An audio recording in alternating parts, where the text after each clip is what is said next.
Sir నా పనేమైంది sir అంటూ ఎవరైనా ఓ పొలిటీషియన్ అడిగితే అక్కడి నుంచి వచ్చే జవాబేంటి? టచ్లో ఉండు అంటూ ఓ రొటీన్ రిప్లై వచ్చేస్తుంది. ఇది ఎలక్షన్ సీజన్. ఇప్పుడు అందరూ అందరికీ కావాలి, అదొక అవసరం కూడా. జనాలతో రాజకీయ నాయకులు టచ్లో ఉండడం అనే మాట అటుంచితే రాజకీయ పార్టీలన్నీ ఒకదానితో ఇంకోటి టచ్లో ఉంటాయన్న నిజం ఒకటి మనకు మాత్రం బోధపడిపోతోంది. ఈ మధ్య కేసీఆర్ ఎక్కడో మాట్లాడుతూ తాము పశ్చిమ బెంగాల్ ముఖ్యమంత్రి తృణమూల్ కాంగ్రెస్ అధినేత్రి అయిన మమతా బెనర్జీతో టచ్లో ఉన్నామని చెప్పుకొచ్చారు. ఆమె మూడో ఫ్రంట్, అదే ఫెడరల్ ఫ్రంట్ అనబడే ఒక కూటమి కోసం పావులు కదుపుతున్న విషయం తెలిసిందే. ఇక థర్డ్ ఫ్రంట్ అనగానే టకీమని గుర్తొచ్చే బాబు కూడా మిగతా వాళ్లతో టచ్లో లేకుండా ఎందుకుంటారు?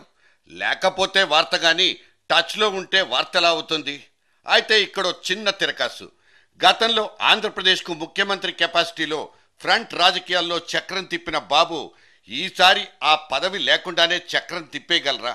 అసలు ఆయన్ని వాళ్ళంతా పట్టించుకోవడం లేదంటూ ఎగస్ పార్టీలోళ్ళు సెటైర్లు ఇచ్చినా ఆయన వాటిల్ని మాత్రం పట్టించుకోవడం లేదు. ఇప్పటికే ఆయన తన ప్రియమైన దూతగా కంబంపాటి రామ్మోహన్ను మమతమ్మ దగ్గరికి వెళ్లి గుసగుసలాడించినట్లు వార్తలొచ్చాయి.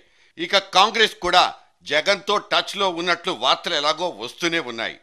మరి రాష్ట్రంలో చక్రం తిప్పాలని చూస్తున్న బీజేపీ సంగతేంటి?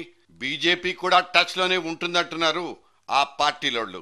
ఇంతకీ వాళ్ళు ఎవరితో టచ్లో ఉన్నట్లు? Touch me not.